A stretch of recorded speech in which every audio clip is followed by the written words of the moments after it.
देखी यही चैत के महीना में मर्यादा पुरुषोत्तम श्री रामचंद्र जी के जन्म भई रहे और जन्म के खबर सुन के सब प्रजागण भक्तगण का कहता रे और कैसे कहता रे कि सुन के मनवा खुशहाल हो गई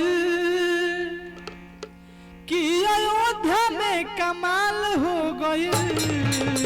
राजा दशरथ जी के चैते में बबुआ चारी चारी गुलाल हो गई।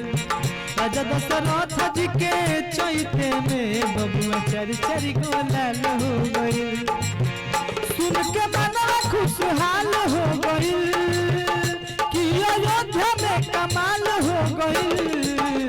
राजा दशरथ जी के चैते में बबुआ चारी चारी गुलाल हो गई। राजा दशरथ जी के चैते में बबुआ चारी चारी गुलाल हो गई।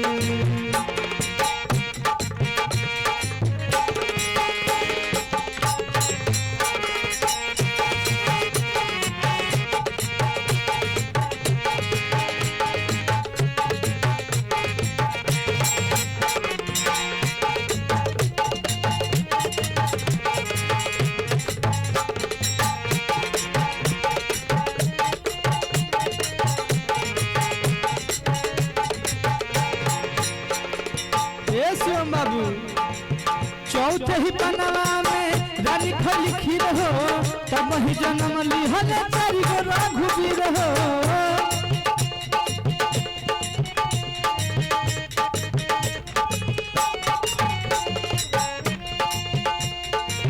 चौथे ही पनवा में रानी खली खीर हो तब ही जन्म लिहल चारी गो रघुवीर हो।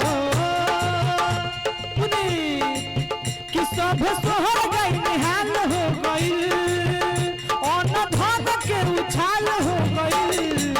राजा दशरथ जी के चैते में बबुआ चारी चारी गुलाल हो गई। राजा दशरथ जी के चैते में बबुआ चारी चारी गुलाल हो गई।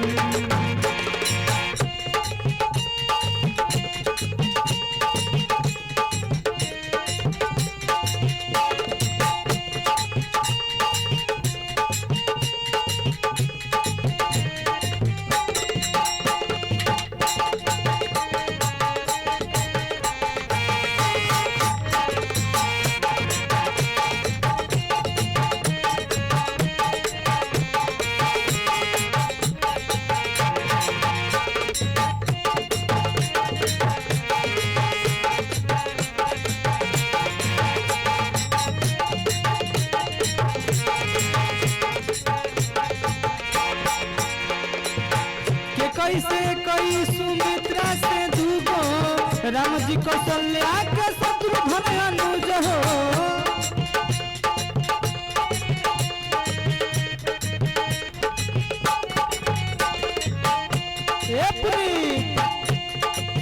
के कैसे कई सुमित्रा से दूगो राम जी कौशल्या के शत्रुघ्न अनुज हो।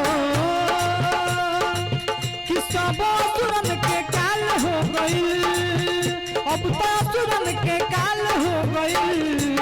राजा दशरथ जी के चैते में बबुआ चारी चारी गुलाल हो गई। राजा दशरथ जी के चैते में बबुआ चारी चारी गुलाल हो गई। सुन के मना खुशहाल हो गई अब अयोध्या में कमाल हो गई। राजा दशरथ जी के